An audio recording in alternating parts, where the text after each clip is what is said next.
now I'm going to do some kind of interpretation and application and based on my role in philanthropy, and then we'll have more discussion, comments, questions, that kind of thing, and that's how we'll go through the hour. So, a little bit of background on me to situate myself, Chloe Cockburn, as I said before.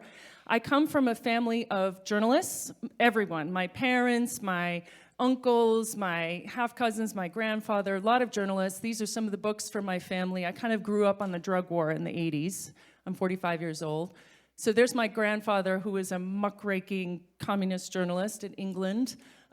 There's my mother, out of control, about the Reagan administration's secret war in Nicaragua. My uncle Alexander Cockburn, also on the drug war. They've all written multiple books. And my dad, who's a kind of military-industrial complex expert. So that's the sort of intellectual, challenging, asking questions, questioning power tradition that I come from. My father's from Ireland. That's a picture near my grandparents' house, and that sort of situates me in terms of place and politics.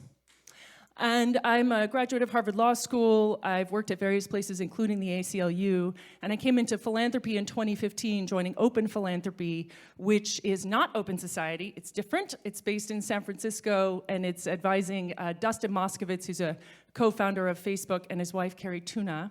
And I ran their Giving on Criminal Justice Reform, which is my focus of expertise, for 6 years. And then in 2022, I spun out with a grant from them, raised money from others to form Just Impact, which I will say more about here. We do 4 things. We fund, advise, educate, strategize. So we have C3 and C4 funds, sort of collaborative pooled funds that we run, that we raise money into towards ending mass incarceration, cost-free advising for donors on strategy and so forth. I do a lot of writing, being a lawyer by training, and publish memos, give some workshops, learning from Carlos on how to train your student, and thinking deeply about strategy, which is something I'm really nerdy on. This is something that we share. And one of the things that I find so valuable and powerful about these frameworks is it really helps you see more deeply and clearly into what is going on, so you'll have a better idea of what to do. So there's a couple of things that I want to touch on in the next couple of minutes about how I think seasons can help us with philanthropy. First, and I'll go through each of these, breaking up the marathon, giving us a model of change, helping us know what to do based on the season, and prompting us to ask at the end, what are the seasons of philanthropy? So starting with the marathon, you know, a lot of time in social justice work, you may have been at conferences where you've heard people who are in the work implore you to stay the course, stay through, stay for a very long time, stay and keep going, keep going. It's an endless struggle, I've heard someone say before. Sounds very exhausting, okay, to me at least. Who else finds that concept exhausting at all? Just stay forever. And it, in fact, sometimes can dissuade people from going into an area because they think, what am I getting into? Do I have to be here for life? This seems kind of difficult to contemplate. So here's an exhausted person for you. One thing that I find, and Carlos had a different visualization of this that I find helpful, is these are different seasonal cycles. So instead of thinking, I'm going to go forever along this line until I drop, you could imagine, I'm going to be here for one cycle of this area of work that I'm in, or 2 cycles, or I'm going to be with this organization for a cycle. I'm not suggesting to you that that's definitely the way to do it, but there's something that this marking of time offers us, that instead of thinking, I can either dip in or out, but the good philanthropist just stays forever, again, exhausting, you could imagine pacing yourself in a certain kind of way. So I think that's one thing that it offers to us. The second thing is that I think it helps us understand something about the nature of change and where we are. Okay, so on the left here, we have an image from the Marvel series where there's a sort of magical portal that opens to another place you want to go. This is from, what movie is this from? Anyone help me? Okay, say it again. Spider-Man. No, that's not Spider-Man. This is Marvel. It's Doctor Strange. Oh, we'll talk about that after.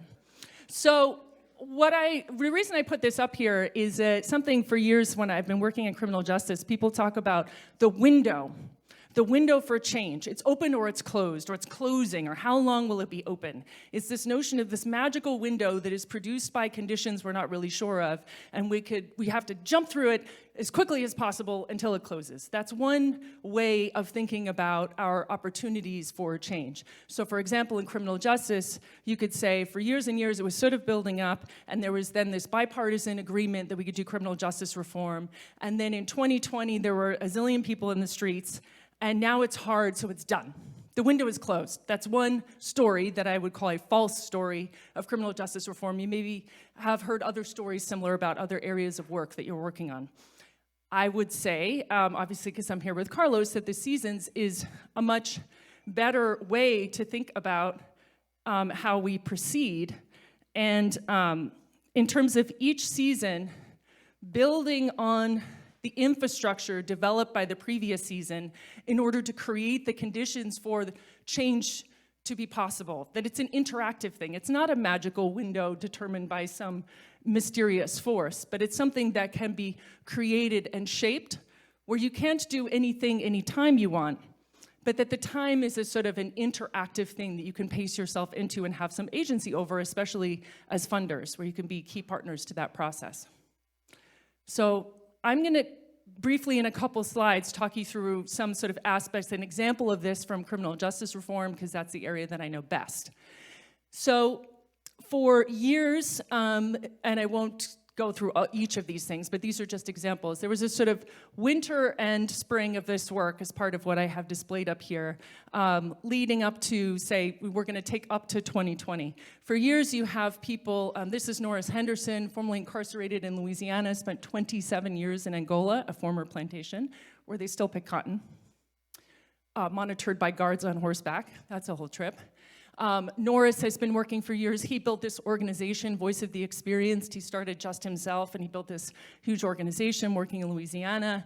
We've had different campaigns, different kind of claims on the public imagination. We have the Just Mercy movie, a sort of cultural intervention for people to think about this topic. You have Governor Pritzker signing a bill up there, holding it up very proudly. We have district attorney elections like Larry Krasner. Tons of work that I sort of played a role in funding and building when I came into this work in 2015. Millions of dollars. I had a $25 million a year portfolio and then was partnering with other funders along the way to build up infrastructure over time. Then in 2020, there was as you know, if you live in America or anywhere in the world, probably you're aware of it, there was a huge kind of explosion of energy on this topic. A summer kind of energy. And if we didn't know what summer was before, when we were in the summer of 2020, we're like, this is summer. Because we had been having this, what season are we in conversation before then. But then experiencing that, we're like, okay, this is summer. Now, not quite the summer of a movement to end mass incarceration. Of course, it was more about racial justice. It's about policing. This is where you start to get to more complex conversations about seasons in terms of like which movement are we talking about. But there was a lot of overlay, critique of the criminal justice system, awareness that spread to a lot of people. This is from the New York Times, thousands of marches all over the country, huge kind of release of energy, 25 million people participating. And then we had a harvest, this is just one example. In Los Angeles in 2020, groups elected George Gascon as district attorney in Los Angeles, displacing an incumbent, which is usually very, very hard to do. Even though there were millions of dollars in opposition against him, Gascon came in as a progressive prosecutor, and that was, in the context of Los Angeles, very intimately connected with the huge kind of outpouring of energy of that summer. So there are other less like pointed comparisons, but this was very clearly a kind of harvest moment of that summer energy. And there were others all over the country.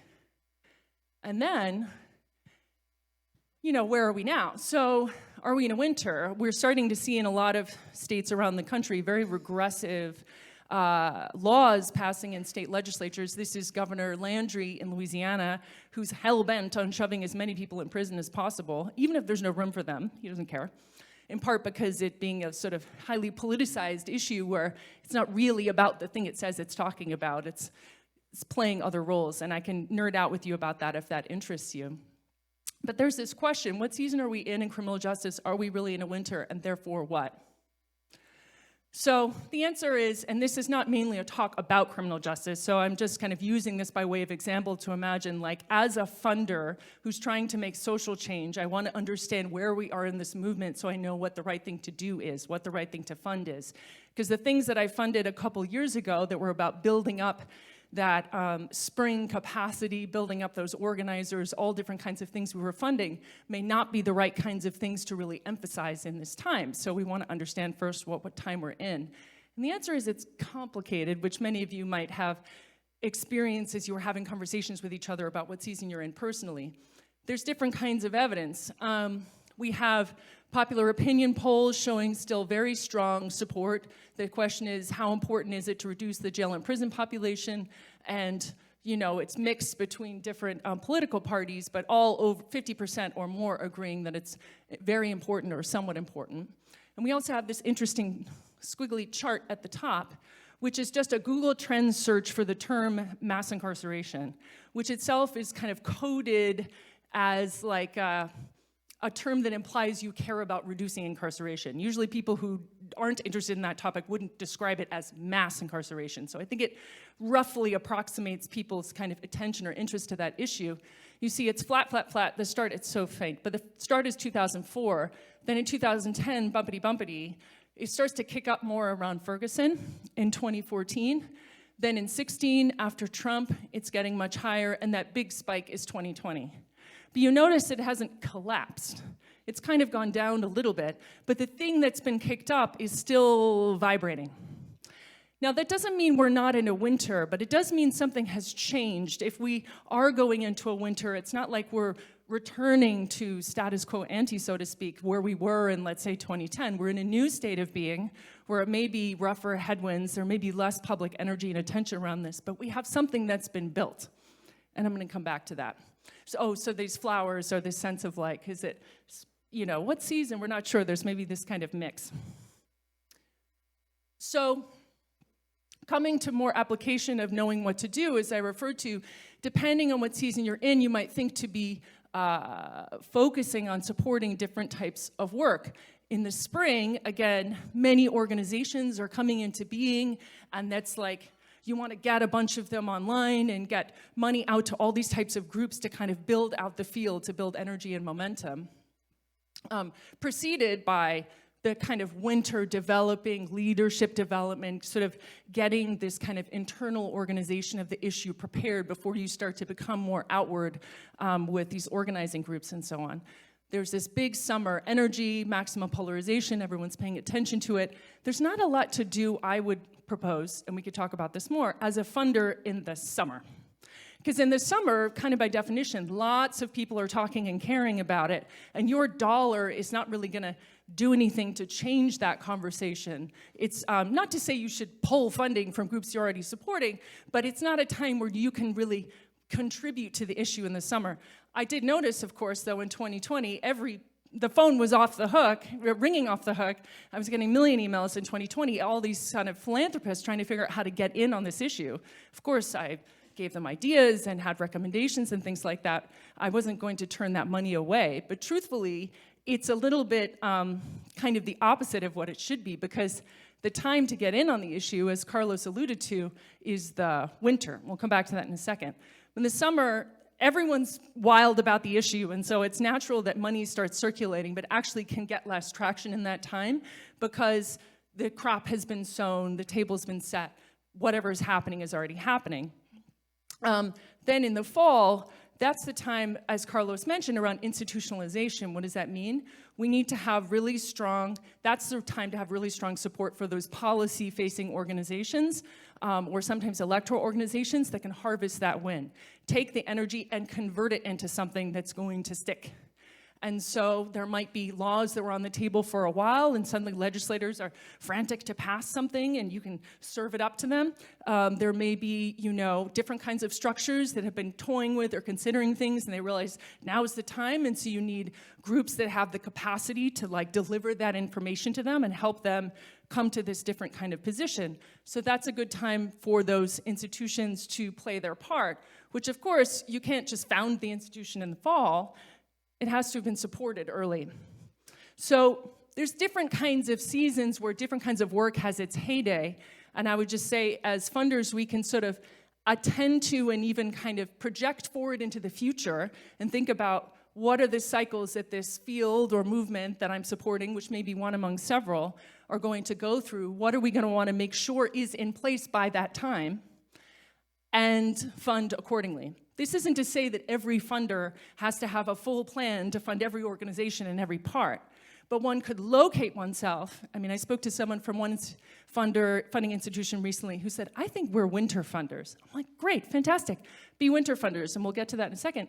That's great to understand and know the kind of proclivities of your funding institution in order to locate yourself somewhere in this kind of cycle and realize when's your time to shine and when's your time to, it's going to be less of your time to be most relevant. Okay, coming to winter. A lot of times what happens is that money drops out of a field in the winter, in part because funders are moving with the consciousness of the rest of the culture. And like the issue's less hot and less cool, and there's another hot, cool issue, and so they're sort of drifting away. I mean, there's the stalwarts, there's the people who are deeply committed and will never leave, but a lot of more, could we say, fair weather friends, or however you want to call it, are kind of drifting away to other issues. Should that movement come back into a new cycle, they could come right back again. But they're missing a huge opportunity, because in the winter, if you leave, not every organization is going to make it. Not all should make it, but some really should. It's part of the infrastructure that's been built over time. If the money all drains out, a lot of that work can sort of collapse, and then you have to start again from almost where you started before instead of building on what had previously been resourced. So I think that funding in winter is one of the most interesting times to consider playing a part to create this cozy environment, as opposed to leaving the work out in the cold to fend for itself. This is one of the good things money can do, is create this kind of zone of safety for rest, reflection, planning, and to kind of preserve the infrastructure to go into the next phase and to come in stronger in the new cycle. Again, that doesn't mean every organization gets the consistent support forever. You have to do an analysis, but to drop, it's when you look at it this way, you could, I hope, agree that it's not particularly strategic to allow a lot of infrastructure to sort of collapse when we're in a multi-cycle world of social change. So this is just another way of thinking about what we want to be doing in winter. This is defend your wins. This is contemplating and reflecting on what's happened. And the reflection, by the way, should include acknowledging what has been created. Sometimes after this lessening and this reducing, it can feel a little depressing. And maybe Carlos will talk more in the questions around this concept of perception of failure. People are like, oh, it's all going wrong, because it's by contrast to this high that people just came off of. But it's not all going wrong. I can speak from criminal justice. The amount of road we have traveled in the past 10 to 15 years is incredible. When I was at the ACLU back in 2012 talking to ACLU affiliates about mass incarceration, they had no understanding of this term, no idea about what they could do about it. There was no kind of familiarity with even how to move through the space. Most people hadn't thought about it or read about it or had any conception of it. A lot of that has shifted. We have a lot of infrastructure, we have a lot of social awareness. That doesn't mean the issue's hot and moving and easy. There's a lot of headwinds, as I said, but acknowledging that progress in these wins is really helpful for then figuring out what you want to make most resilient through the winter and carry into the next season and plan. That's that kind of little clipboard thing. Okay, so a few lessons that I would propose to you one should gain from this kind of marrying of the season's work you heard and what I've been telling you, is that rather than waiting for a magic window, funders can invest in both, so changing the quality of the seasons and helping to create the conditions for creating new cycles. That's that supporting things through the winter. Our actions in each season can make a difference for the next. I also would suggest that it would be amazing if we could have a shared language around these kinds of concepts, both with each other as philanthropy people, but also with organizations we're supporting. Because imagine what could happen if your organizations you're supporting could say to you, our organization is in a spring, but our leader is in a winter, and that could mean something to you. That then you could communicate about in a safe way instead of everyone wearing the mask that Carlo talked about and being like, it's great and we're going to have a lot of wins this year, when they know that's not at all going to be what's happening. And they feel they have to kind of lie to you, and everyone knows that that's part of the game, and we're in this kind of world of friendly, dishonest communication instead of having a clear sense of where different leaders and organizations in the movement are. And this all goes towards setting good expectations about any number of things, but particularly about when there will be a harvest. Instead of this notion of not this year, but in the future, which has that same sense of that marathon of when in the future, how will I know where we are? But if we have a shared sense of this seasonality, we could sort of, in a way, project forward some good expectations about the timing and what would be the nature of the work that could produce that outcome. I think that would be exciting. So last, I'm almost done. What are the seasons of philanthropy? So these are kind of questions to kind of leave you with. One is, thinking about how foundations or funders come in and out of issues and in and out of organizations. I have a question for the room, which is, I proposed to Carlos that I think that oftentimes a kind of a cycle of interest in a funding institution and an issue is often around 7 years. And I'm wondering, does that resonate with folks? Raise your hand if that seems right-ish. Raise your hand if you disagree. Okay, people disagree. What would you say? How many years? Or is it totally different all the time? Well, for the foundation that I work with, we have a very clear mission, and so we've had a lot of continuity over many decades. And then very intentionally, 12 years ago, engaged in a new area, and then have stayed there for 12 years. And there's sort of a two-pronged approach. But I think that, I'm resonating with a lot of the seasonality. I just think that we're pretty good about trying to filter through the lens of the mission and the granting preferences, so we keep ourselves to that. Can I ask, do you have any, how do you know when you're done with that issue? Do you have any sense of that? Well, that's the trick with philanthropy, right? The idea would be we would make ourselves obsolete because the issue goes away, but I think one part of the foundation's work is just the arts and historic preservation, so that's pretty continuous over time. We have, I guess, when we started our work in the environment and climate, it was definitely within more conservation and green tech, and then we made a very strategic move into climate justice 3 years ago, which now you've caught me because I'm pretty sure that means we did 7 years in green tech and conservation and then switched to climate justice. So, not a setup. Yeah, so maybe you're right about that, 7 years. Does anyone else have a thought on this question? How many years?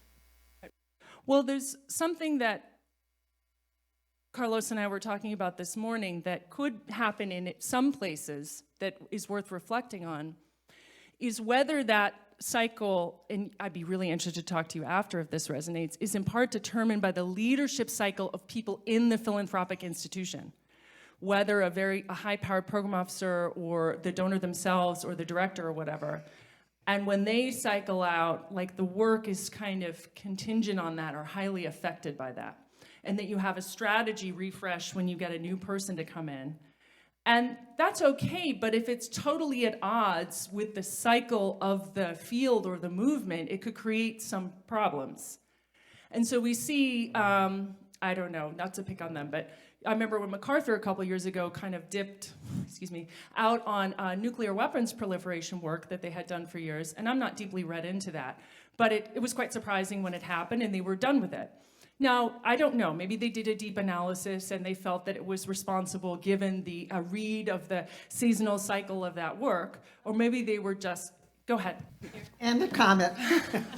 I used to be president of the MacArthur Foundation. Oh my goodness. They did not study it.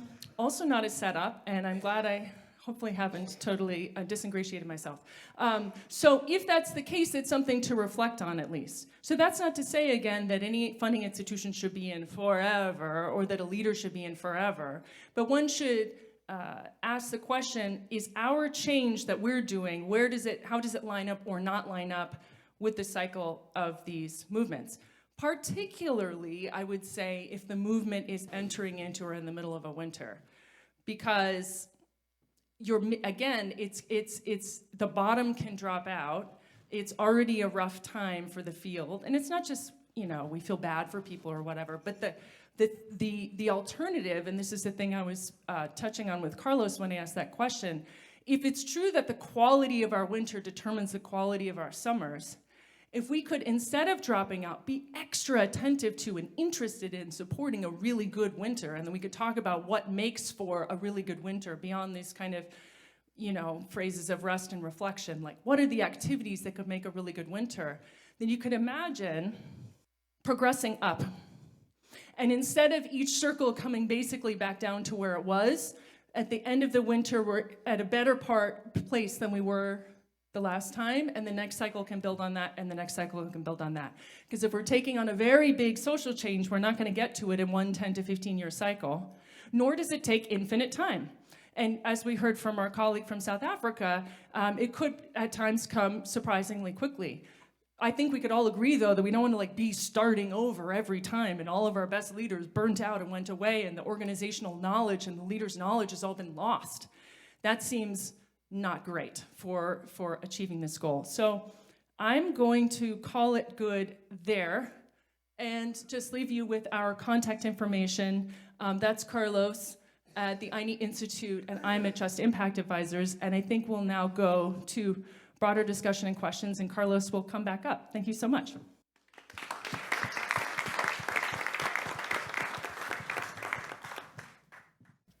So one thing that's been bugging me with your presentation is that the relationship with nature and the cycle that actually happen in nature in every year cycle, those are pretty powerful and pretty strong, and obviously affect us strongly. So it's hard not to be affected by those. The spring does have a very strong energy, etc. So do you see mini cycle within the cycles, or I just find it hard to go through these long cycles the way you're talking about in 10 years and not feeling what's actually happening outside? So, again, if you all want to go deep into this stuff, we do 4 to 5 day training on this where we go through each layer. I'm very methodical about this because I think there's a lot of the beautiful thing, Chloe and I always talk about, the beautiful thing about seasons is that it's quick, but it's also misinterpreted quickly because we can collapse the complexity of what happens. So what we are saying is that everyone goes through cycles in their own lives, and that's, you could be at a winter in your personal life, but we also believe that leadership, the quality of you taking a social issue, it's another cycle. Sometimes, if you're a workaholic like myself, your work and your life has the same cycle. But if you have more balance, sometimes they're different. Are you following me on this? Have people experienced this? Okay, great.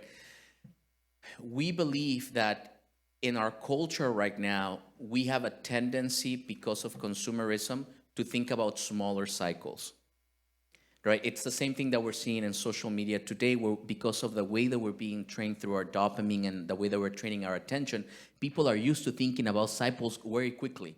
Like what happened, like sometimes in our trainings, people say, Carlos, but I go through all the seasons in one day. I'm like, yes, you can say that if you want.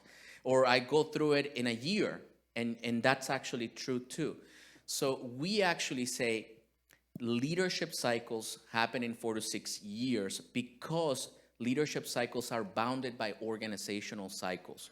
What do I mean by this? Is that no one can lead without an organization. We sometimes misplace that, but because of that, we have to go on. How is the first year? Let's figure out what we're doing. The second year, okay, now we're gonna do this. The third year, we do it. The fourth year, let's figure out. So that's kind of how we move. Now, we think about each year's about year to 12 to 18 months. You could say it's a season, winter and then spring, so forth. Within each year, you could go through mini seasons. We've seen that people do that. We call it sub-leadership cycles. Some people break it even more down, so it depends on that. All this stuff is outside of the environment of Mother Earth. in the sense of how people do seasons. It doesn't necessarily mean that you have to be at a spring because it's a spring outside or whatever. It's just not related to that. But the seasons have a lot to do with timing. What do I mean by this? I'm from Boston. People in the summer don't do anything. So you ask people always to map it, and usually summers are the times that they're in sub-winters. And so there's all these things that our environment is playing and how we react based on what's around us. But that's how we explain it. But please come to Boston and spend 4 or 5 days with us, and you'll come up seasons clean. Did that answer your question a little bit or no? If not, I'm sorry. Anyone else? Questions, comments, reflections, thoughts? So where are the indicators? I guess if we're going to use the season metaphor, for me to know when a season's changing their weather events, right? Or your personal leadership, you're saying? I think just in general, if you're going to use the metaphor as season, are there, when you're saying there's a lot of like prediction of Yes. when that might be changing, are you looking for specific events like, say a vote, whether it passes or fails, Yes, or a protest, yes. something that may, or a big, some sort of critical event? You look at those as pivot points. Each type of cycle has different measurements. So for example, movement cycles are measured by public opinion. So I can tell you through public opinion kind of where the movement is at, just how much people are supporting the issue, and then we can also measure it through public mobilization. How many people are voting for the issue, how many people are on the streets for the issue. Those are the two measurements that we use to measure movement seasons. That's the two that it's just empirical. We just try to look at the data to figure out kind of where you're at, and we kind of map it out. That's for movement. For organizations, we look at capacity.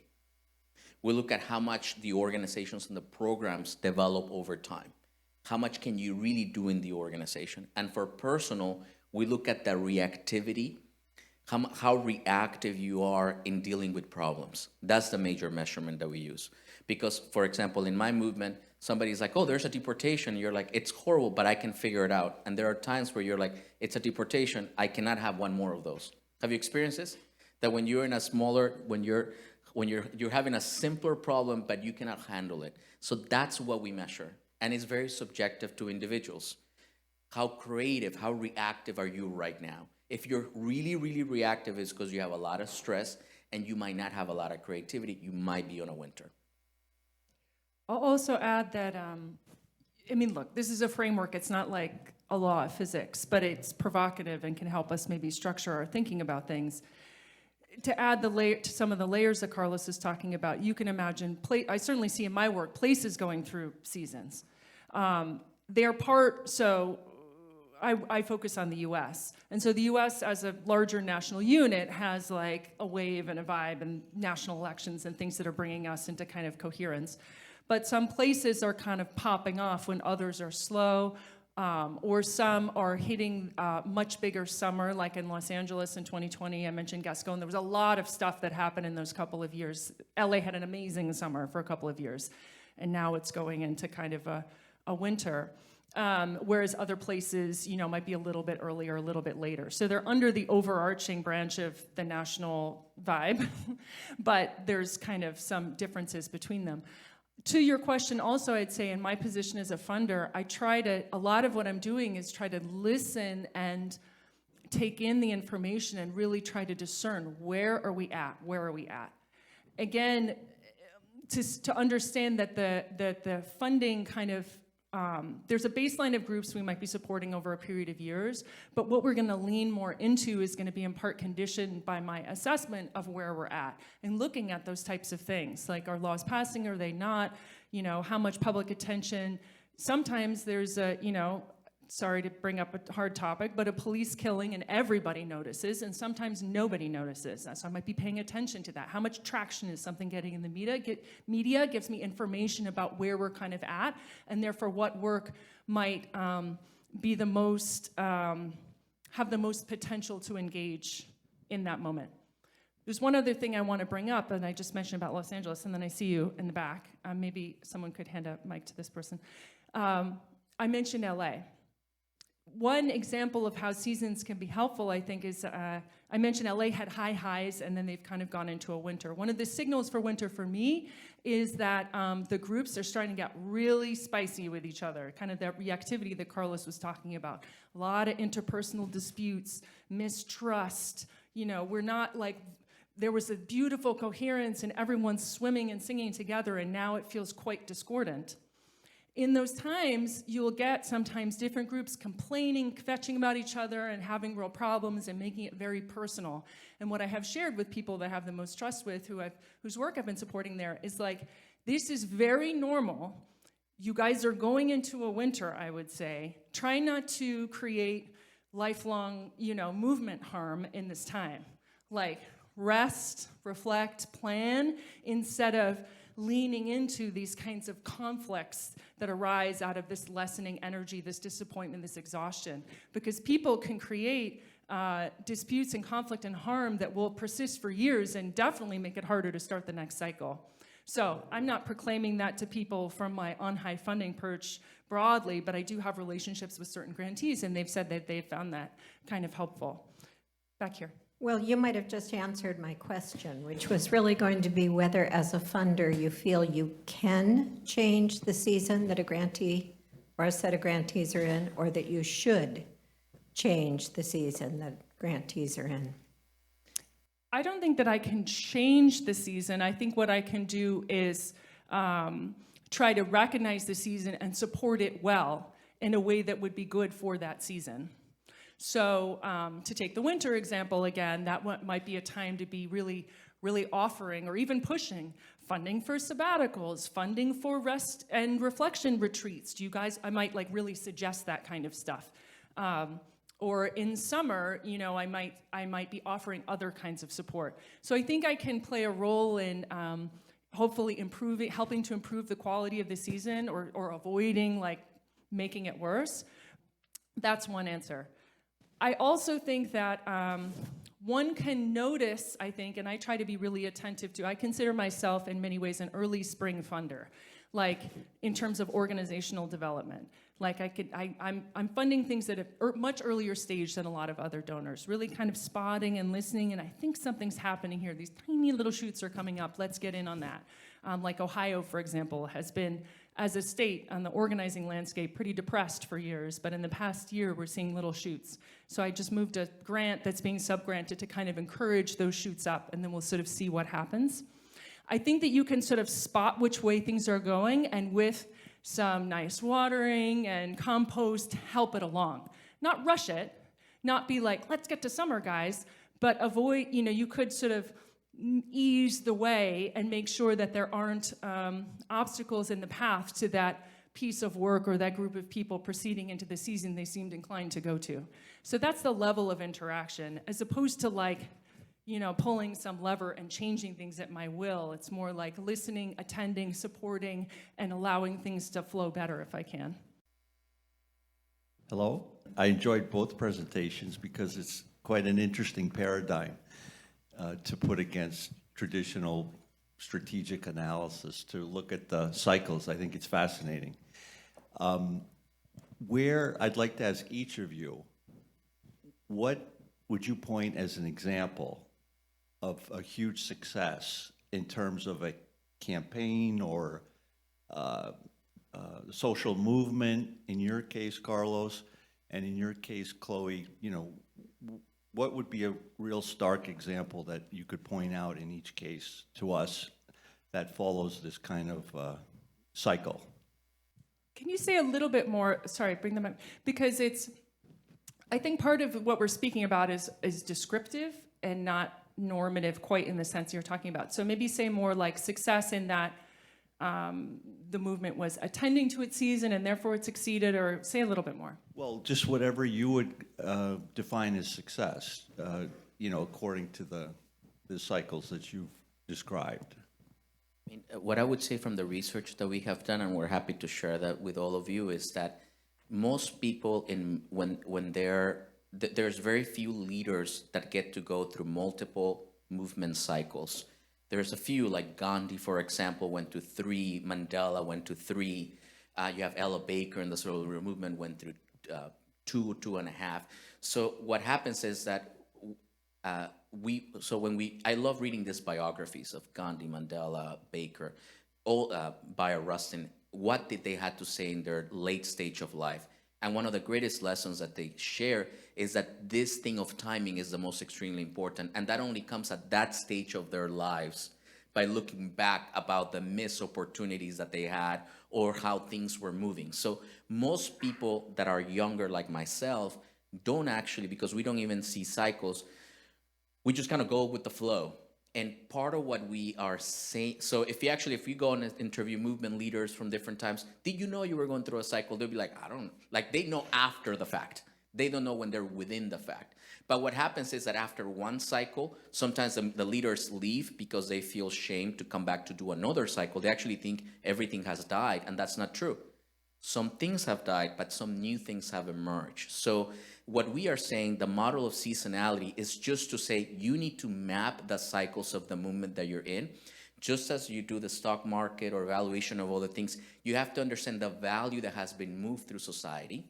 Because what happens is you then try to do something in 2 years instead of 10, and you always miss the mark. I know so many funders that try to fund summers. Every 2 years, they come with a summer, but they don't get the summer. And I'm like, actually, if we just extend a little bit, you can actually eventually get the summer. So that's what this kind of model is about. We have a mapping of about 83 movements that follow the same pattern.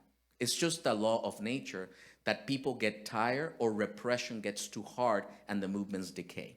So that's kind of the model. It's more, I think as Chloe's saying, it's more descriptive. In our generation, we're trying to say, can we have more agency? We don't know.Maybe we can't. But I believe that we can plan a bit more. Well, that's a great example, so thank you very much, especially the Gandhi and the Mandela point, because, you know, obviously their movements were world-renowned. So that's a great example. And your explanation about how you're trying to apply it earlier as opposed to later in life is brilliant. So congratulations. Thank you. Thank you, sir. I'm curious if anyone, I mean, this is all kind of new, fresh material, and maybe it's making sense or confusing. We'll hear after, maybe. But is anyone in this room, do any of you feel like this is giving you something specific to think about with respect to your own giving? Is it causing you, yes? I'm coming back to you. I know we already spoke. There you go. Tell us about it. Well, I was just going to ask you, when you decide to fund an organization in early spring, have you already committed to try to see them through the 4 seasons? Or are there times where you can tell it just petered out and then you withdraw funding? Because we do quite a bit of early spring funding and end up in this sort of nervous position of wondering whether we keep going or we should be waiting. And so this is a very helpful paradigm for me to think about. Yes. Well, the first answer is yes. There's definitely organizations I've funded early on and not continued with. I have to admit to you, I often find a kind of way out because, like, there's one I can think of, but they gave us their budget for this year, and it seems to be covered. They don't actually have a funding gap, so I'm like, oh, you don't need us. There's more reason there that's actually not that reason. The real reason is that I thought that it was going to convert into something, and that's not quite playing out.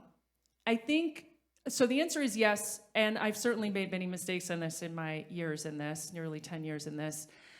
What I'm always trying to do, and what I think is the fair and good thing to do, is try to set for myself and the grantees some like good expectations about what that's gonna look like. Like, instead of saying 1 year, and then 1 year, and then 1 year, more like, this is what we think is possible. Do you also think that's possible? Is it worth trying? And how would we know, what would be some good signs of seeing if that's coming together that we mutually would agree upon? And then we get to some next stage of discussion.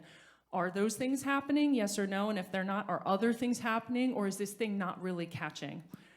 In that sense, it's less about the organizational, seasonal development of that organization achieved going through its process. And it's really more like strategically, there's a whole other training that we were gonna maybe pop into today, but we decided to just stick with landing the seasons, but called movement ecology. that you should go to the Ayni website.